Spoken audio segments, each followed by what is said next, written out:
Bagaimana menempatkan zikir? Kan ada hadis afdalu dzikri la ilaha illallah, hadis Imam Tirmizi. Zikir paling afdal adalah la ilaha illallah. Zikir itu terjemahan. Kalau saya nerjemahin enggak begitu. Zikir paling lezat adalah la ilaha illallah. Ada zikir juga astagfirullah. Kapan ditempatkan? Zikir istighfar itu namanya zikir praconditioning. Jadi sebelum kita menikmati kelezatan zikrullah la ilaha illallah, bersihkan dulu wadahnya. Ini gelas saya bersihkan dulu, baru saya tuang air. Airnya bersih, tempatnya kotor, saya jijik Pak mau makan, mau minumnya. Benar ya? Kalau sudah begitu, tempatnya terbuka, kasih penutup supaya kalau ada lalat masuk dia enggak nempel ke dalam. Nah, itu disebut sholawat. Jadi sholawat itu penutup dari semua zikrullah. Jadi pangkalnya istighfar, puncaknya la ilaha illallah, ujungnya sholawat kepada Rasulullah SAW. Maka siapa yang berzikir tidak dimulai istighfar, dia tidak akan merasakan getaran-getaran zikir. Siapa yang berzikir tidak sampai kepada la ilaha illallah, dia tidak akan merasakan nikmatnya dan lezatnya zikrullah. Siapa yang berzikir tidak ditutup dengan salawat kepada Rasulullah, nanti mau masuk surga tersesat mulu Pak. Di padang mahsyar baru bangunnya udah sesat, bahkan di alam barzakh dia tersesat. Jadi supaya gak tersesat bagaimana? Nah, maka ada orang gak sabar, langsung aja deh kita salawat. Ya boleh juga. Banyak nih sekarang lagi banyak zikir-zikir salawat, tapi digunakan untuk nangkap jin. Salah penggunaan. Benar gak? Lagi mau hadapin tukang sihir pakai salawat ya. Salawat itu mahar langit dan bumi. Ini istilah baru ya. Apa kata Nabi? Siapa yang berdiri dari satu majlis ya, walam yusalli alayya, dan tidak zikir kepadaku, maka baginya kerugian pada hari akhirat. Dalam hadis yang lain, hadisnya hasan ya, man nasya salata alayya khati'a tariqal jannah. Siapa yang lupa salawat kepadaku, maka dia akan lupa jalan menuju surga. Khati'a, keliru. Mau Pak nanti keliru. Jadi nih saya kasih ijazahnya Pak ya. Al-wirdul asas dulu pernah kita kasih di sini. Namanya wirid asas. Pertama syahadat dulu, asyhadu an la ilaha illallah. Ingat ya, syahadat dulu. Jadi setiap kalau mau zikir perbaharui syahadat. Asyhadu an la ilaha illallah, asyhadu anna Muhammadar Rasulullah. Kalau perlu dimaknai, aku bersaksi tiada yang berhak disembah kecuali Allah, bahwa Nabi Muhammad itu utusan Allah. Beristighfar. Astagfirullah. Nah, istighfarnya berapa Pak? 100 kali. Pelan-pelan aja. Bayangkan semua dosa yang kita pernah lakukan, satu-satu sebutin. Dosa mata sekian, ada 7 anggota, ada 10 bagian di badan, masing-masing 10 dosa. Udah Pak, jadi 100 dia. Ya, inilah hakikat zikir Nabi. Beliau beristighfar setiap hari 100 kali. Bedanya beliau nggak punya dosa zahir, nggak punya dosa batin. Beliau menganggap kurang syukurnya sebagai dosa. Nabi itu sholat sebanyak-banyaknya. Kenapa? Beliau mengatakan afala an akuna abdan syakura. Kenapa aku tidak boleh menjadi hamba yang bersyukur? Udah sholat begitu, beliau masih merasa kurang bersyukur. Keluar dari tempat buang air, beliau mengatakan ghufranak ya Allah, ampuni aku kurang mensyukuri nikmat bisa buang air. Yang pernah mengalami mampet tuh ya selangnya, pernah nggak? Sakitnya bukan main, bener. Sakitnya bukan main kalau kita nggak dikasih nikmat buang air kecil. Maka Nabi bersyukur, Nabi menangis Pak, mengatakan ghufranak ya Allah, ampuni aku. Jadi Nabi minta ampun bukan dari dosa.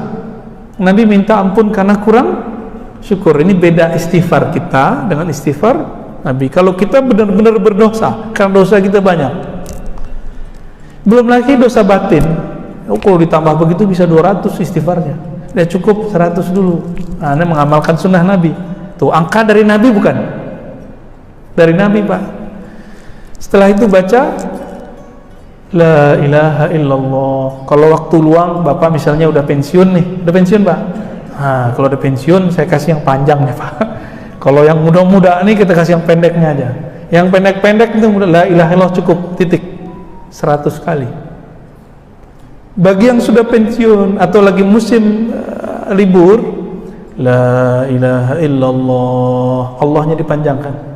Wahdahu la syarikalah, lahul mulku wal hamdu wa huwa ala kulli syai'in qadir. Di makna itu Pak, lahul mulku walahul hamdu. Miliknya lah semua kekuasaan, semua kerajaan. Miliknya lah semua pujian.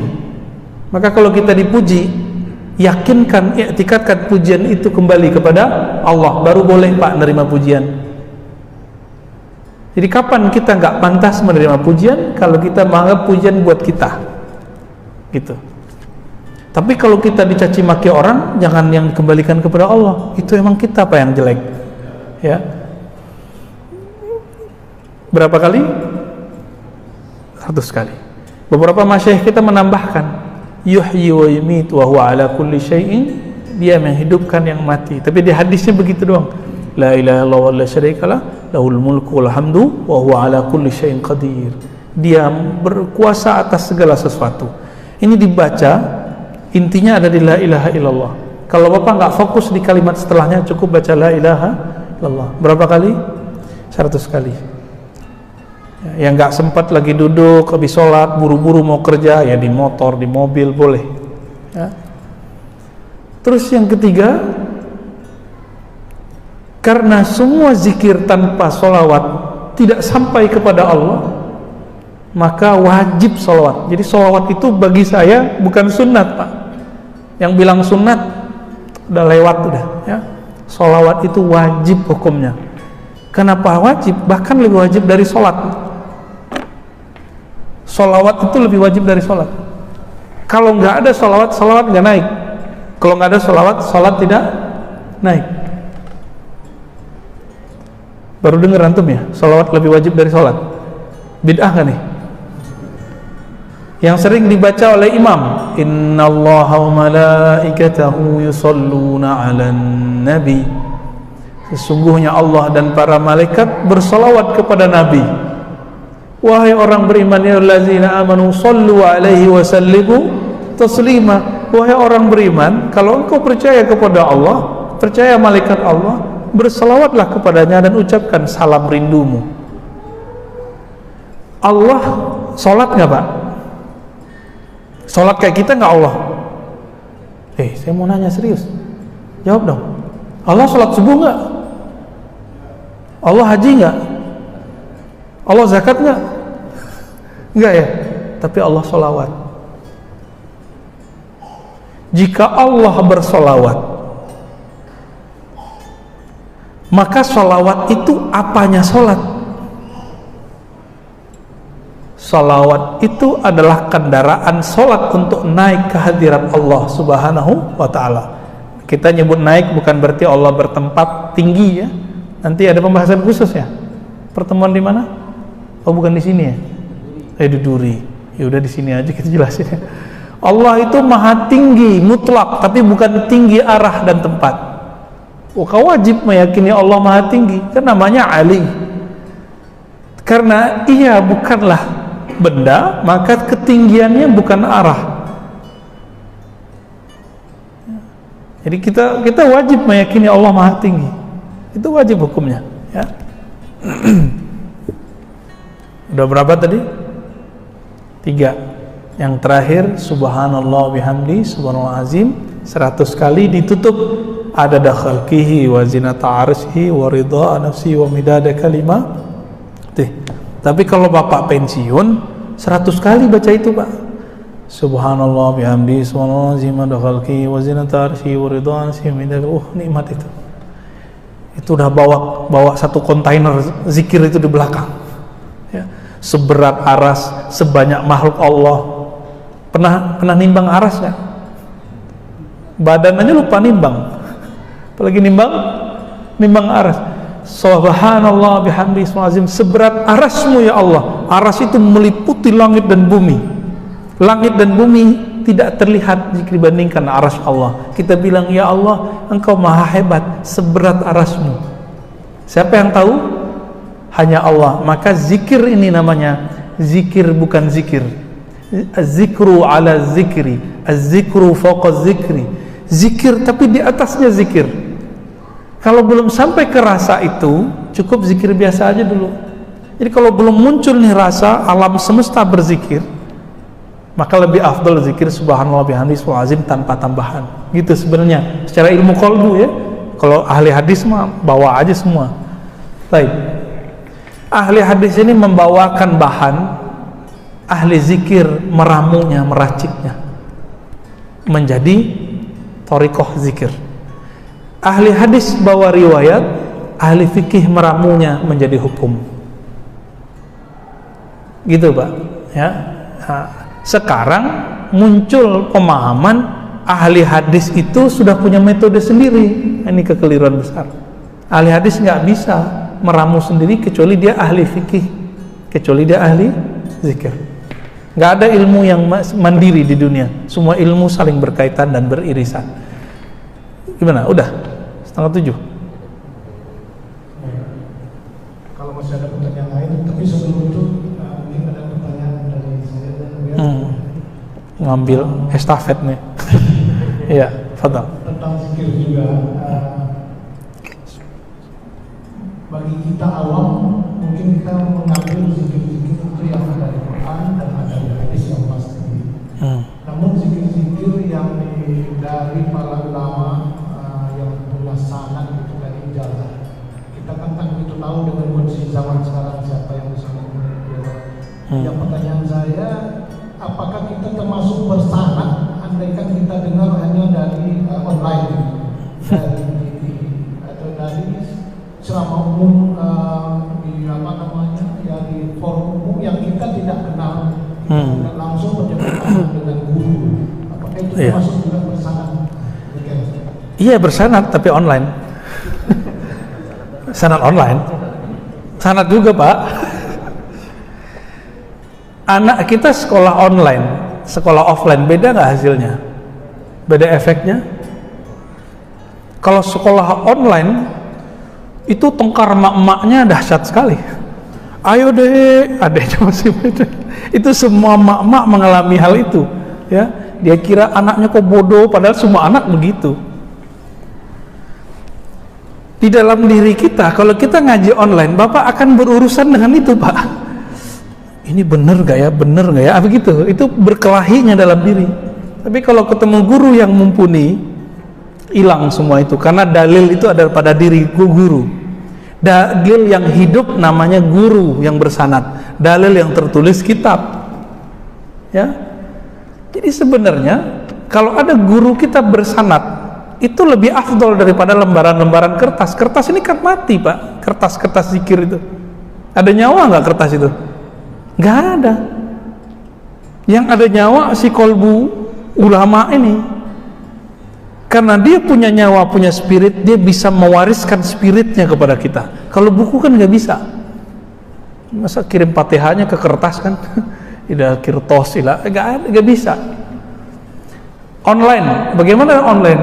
Ya, karena zaman ini ilmu mudah, maka orang sekarang bisa ngambil ilmu apa aja dengan mudah. Tapi saya ingatkan, kalau belum kenal gurunya, belum dapat izin darinya, terus ngamalin zikir via online yang zikirnya bukan diambil dari Quran dan Sunnah, saya khawatir baru cerita khodam-khodam tadi itu terjadi. Dan ini sudah banyak di YouTube tuh, zikir kulhu geni, ijazah ya, mahar sekian, zikir ini, zikir aneh-aneh zikirnya ya. Akhirnya apa yang terjadi? Nggak satu dua yang udah mulai begini, ya, karena nggak ada yang guidance. Orang di guidance aja belum tuh lulus, gimana yang sendiri? Jadi umur Bapak berapa Pak? Maaf nih. 6. Udah wajib Pak. Udah wajib belajar zikir dah. Jangan online lagi. Cari gurunya, minta bimbing. Ustaz, Kiai, Syekh, bimbing saya. Gitu. Ya. Mau sampai kapan lagi? Emang jamin nggak kena corona habis ini? Kan nggak juga. Kita nggak tahu. Minimal kita punya garansi bahwa zikir kita bersanad kepada Rasulullah SAW. Jadi bolehkah lewat online? Boleh jika zikirnya yang zikir yang umum, Rotibul Hadar, Rotibul Atos, zikir-zikir yang biasa-biasa. Tapi kalau zikirnya namanya aneh-aneh, paling namanya ke bahasa lokal, tolong jangan diamalkan.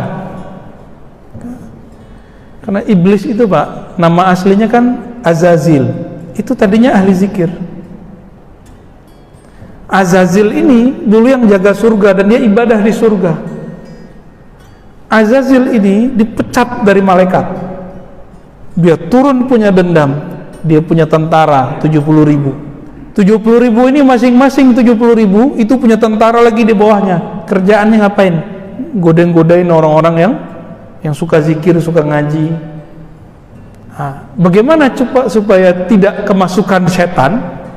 Jadi kemasukan setan ini lebih bahaya daripada kemasukan jin, kesurupan. Orang kesurupan biarin aja dia begitu tegang-tegang sendiri kan. Kalau sudah kemasukan setan, gawat. Ya. Itu mulai gawat. Was-was dibilang ilham. Dia was-was, tapi dia bilang ilham. Tapi kalau ada guru itu, guru ada, setannya kabur. Kira-kira begitu. Karena jaminannya Rasulullah. Kalau dia bersanad, bersilsilah. Ya silakan dicari Pak, ini kan di Kampar ada negeri 1000 suluk ya. Ya kesana lah ya. Ini kan bulan puasa ini, di sana kayaknya zona-zona hijau nih. Udah kesana aja. Ngapain lagi kan? Ustadz saya ngurus ini, ngurus itu. Mau sampai kapan ngurus ini selesai? Urus diri sendiri. Ku anfusakum dulu walu ahlikum. Itu kan dalil kalau orang kan biasa menerjemahkan jaga dirimu keluargamu. Itu terjemahan biasa. Ku anfusakum ahlikum itu kamu mau jaga orang, mau ngurusin yayasan, masjid, sekolah, itu orang. Kapan kamu jaga dirimu sendiri? Gitu. Ya. Ya belum lama ini juga ada sahabat saya bilang, Ustadz saya imam di masjid, tapi guru saya nyuruh suluk. Kamu ngimamin masjid, tahun depan kalau umur panjang masih bisa kan? Ya. Tapi rokaatnya sekian Ustaz, kalau saya nggak jadi imam, rokaatnya bisa berkurang dari 20 menjadi 11. Ya nggak apa-apa toh. Ente pulang balikin lagi di 20. Tapi tahun depan kalau kita meninggal, kita belum sempat zikir latihan, gimana? Kan nggak bisa balik Pak. Farji'na na'mal sholihan, semua ruh, semua jiwa itu meratap ketika dikuburkan. Ya Rabb, tolong kembalikan kami ke alam hidup, kepada kehidupan. Tapi Allah kembalikan nggak? Jadi arwah itu ketika dia mati itu gombal-gombal. Ya suka ngasih janji-janji. Ya Allah kalau saya hidup saya ibadah lagi. Padahal dulu dia ngomong gitu juga. Kalaupun dikembalikan nggak akan balik. Paling main handphone ya. Jadi kalau ada orang mati ini dihidupkan lagi, dia udah ketemu dan doa tadi, dia pasti lupa Pak. Ini aja kita lupa ketemu Allah kan? Pada lupa. Jadi silakan amalkan yang umum-umum Pak, yang dari Quran Sunnah, tapi untuk masuk ke kolbu itu mesti dari kolbu. Maka tidak ada namanya talqin zikir online, nggak ada, nggak sah. Ya harus ketemu. Imam Bukhari yang nyari satu hadis yang zahir itu pindah-pindah negeri kok. Cuma mau dapat zikir pindah dari Pekanbaru ke Kampar aja nggak mau. Di kota Pekanbaru ada ya? Banyak ya, di sini banyak kok. Tinggal mau ngamalin aja Pak. Nggak mau cari guru. Mau menjatuhkan sedikit rasa malas, menjatuhkan sedikit ego. Nah, ini yang menghalangi orang untuk bisa berzikir.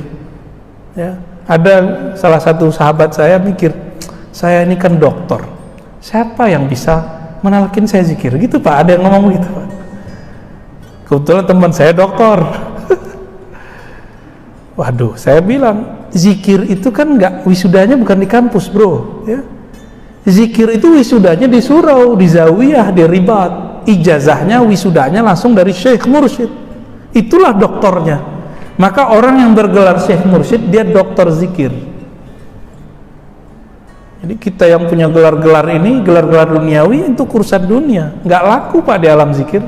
Coba dokter berlaku nggak dalam kubur? Ya dokter, man rabbuka? Hei dokter, siapa Tuhanmu? Ada nggak hadis begitu? Nggak laku. Gelar itu cuma berlaku di kampus, nggak laku di masjid aja, nggak laku. Dokter nggak laku kan? Ada dokter nggak lancar baca kulhu nggak bisa jadi imam, Pak. Udah Pak ya? Gimana? Udah. Masih ada pertanyaan? Silakan, masih ada pertanyaan. Masih ada dua. Silakan. Ya. Ya udah, ringkas pertanyaannya. Assalamualaikum.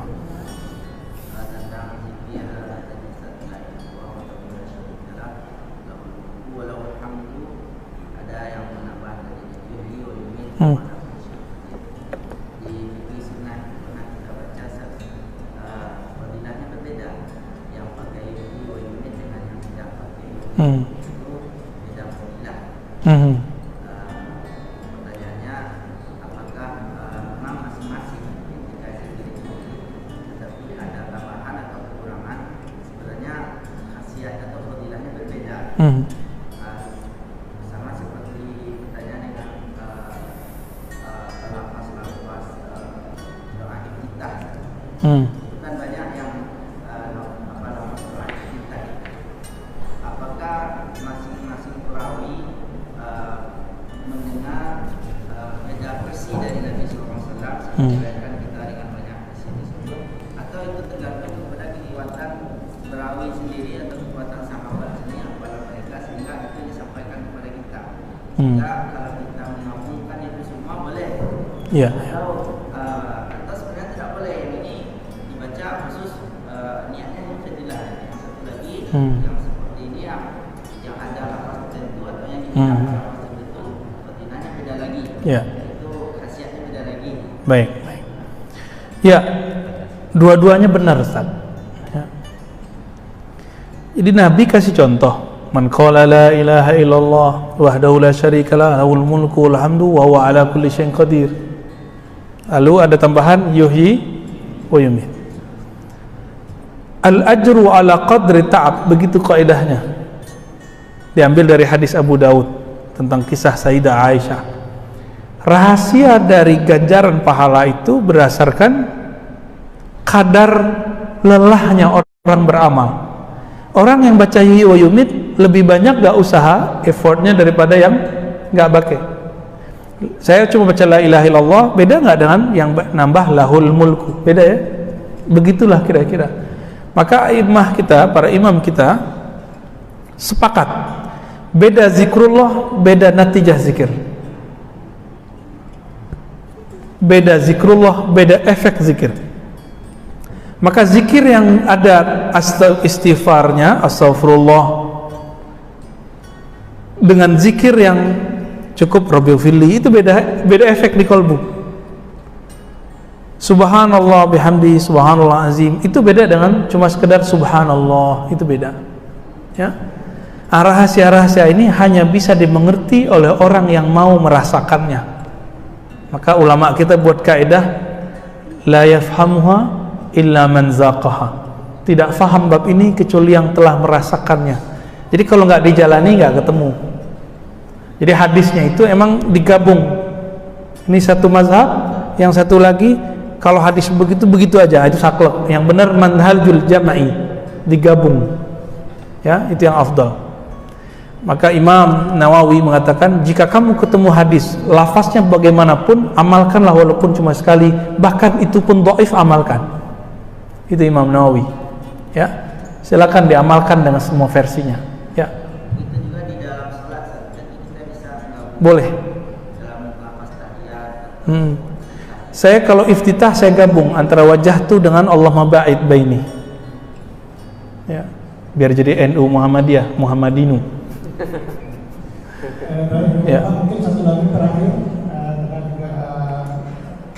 dia dengan ngomong ada cara lain nanti. Mungkin satu lagi terakhir, silakan. Ya. Silakan keluar, silakan. Assalamualaikum warahmatullahi wabarakatuh. Assalamualaikum.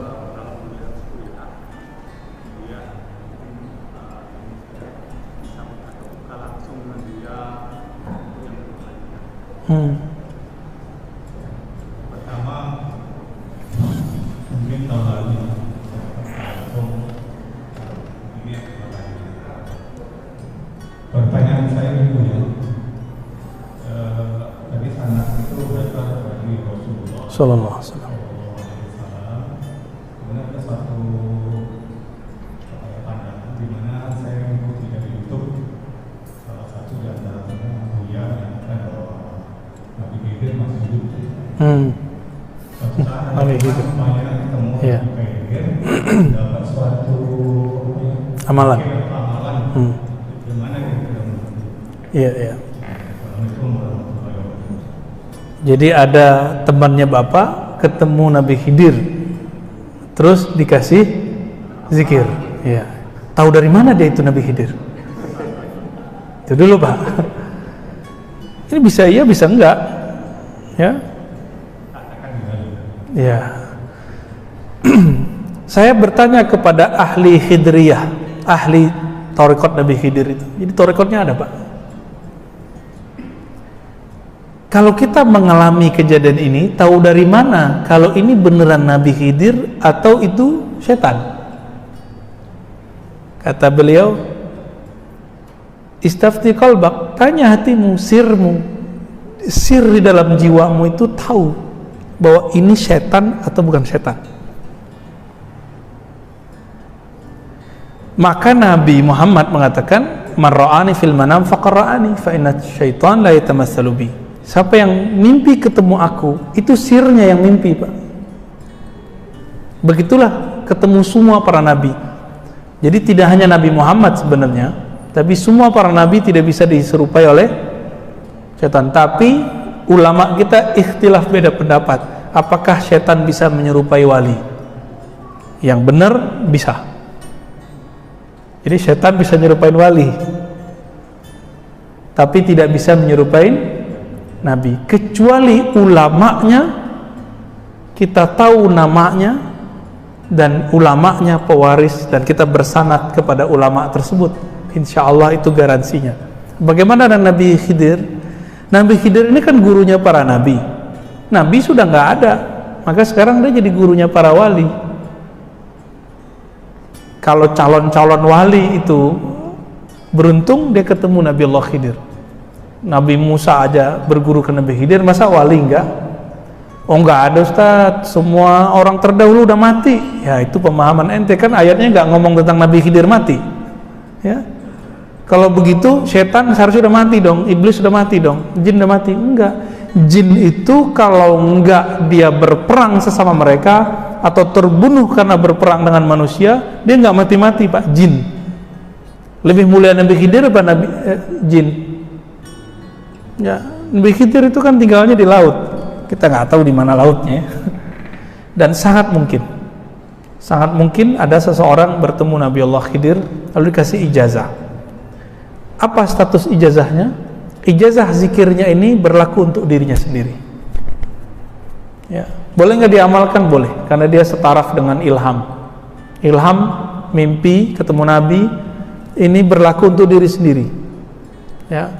Boleh nggak diamalkan orang? Nah, proses pengajaran ke orang nanti ada proses panjang, ada proses tashihnya. Nah, nanti dalam waktu kita bahas. Ini nggak ada tema bahas Khidir kan? Oh berarti nanti kalau umur kita panjang nggak ada halangan kita bahas. Pembahasan khusus Pak. Saya bedah kitab kecil, kita buat daurah nanti ya. Kajian tentang riwayat Nabi Khidir, karya Imam Ibnu Hajar insya Allah. Baik, ya, Afwan ya. Oh Pak Imam nih, spesial nih.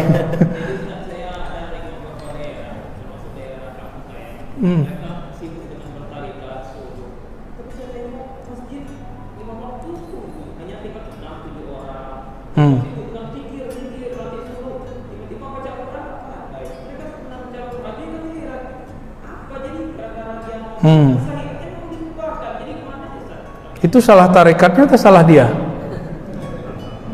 Ya, ada orang dibacain Quran kesurupan, salah Quran apa salah orang yang kesurupan? Di kampung Bapak, Pak Imam, orang bertorikot jarang ke masjid. Di kampung saya kebalikan. Ya, di Jawa, di Jakarta, orang baru dapat roti punya rajin sholat. Jadi itu urusannya bukan sama torikot, urusannya orang ini diajarin ilmu zikir, tapi dia nggak diajarin ilmu fikih. Maka PR kita Pak Imam ngajarin jamaah. Jadi Pak Imam harus pulang kampung sekali sebulan ngajarin jamaah. Jadi harus belajar zikir juga biar dia percaya bahwa Pak Imam ini bukan jamaah yang nyusup, bukan ustadz yang anti dengan mereka. Ini survei, saya kan dari kecil sudah hidup dengan mereka, kemudian baru ikut macam-macam aliran. Dan emang krisis fikih sejak kapan? Semenjak terjadi Gestapo itu dulu. Jadi ketika dulu masa PKI itu Pak, kan nggak boleh orang ngumpul-ngumpul. Di masa Soeharto juga nggak boleh orang ngumpul. Baru belakangan akhirnya orang-orang ahli zikir yang dulu masjid musola surau itu adalah madrasah, syekh mursyidnya jago baca kitab. Kalau nggak jago baca kitab, dia punya khalifah yang jago baca kitab. Bercerailah antara surau dengan madrasah. Maka sekarang coba lihat di negeri kita, mohon maaf ya, rata-rata Sumatera kecuali Aceh, itu masjid surau tarekat sudah pisah dengan pesantren. Bapak kalau ke Jawa enggak, ke Jawa pesantren plus tempat suluk. Jadi ahli zikir ini enggak jauh-jauh dari ahli kitab, enggak jauh-jauh. Ini kurangnya kita Pak. Ngakulah antum punya ijazah macam-macam yang orang bertorikot, tapi ngaku aja bahwa kemampuan berdalil kurang. Dan saya langsung nanya, bahkan banyak yang langsung datang, mursyid torikot masih meragukan dia apa yang diamalkan, udah berijazah. Kenapa? Cuma diajarkan zikir tapi tidak ajarkan fikih. Jadi PR kita Pak Imam, semoga nanti bisa menyadarkan kita semua nih, ya. Semoga belajar fikih, belajar zikir bisa berjalan beriringan, ya. Allahumma shalli ala nabiyina Muhammad. Assalamualaikum warahmatullahi wabarakatuh.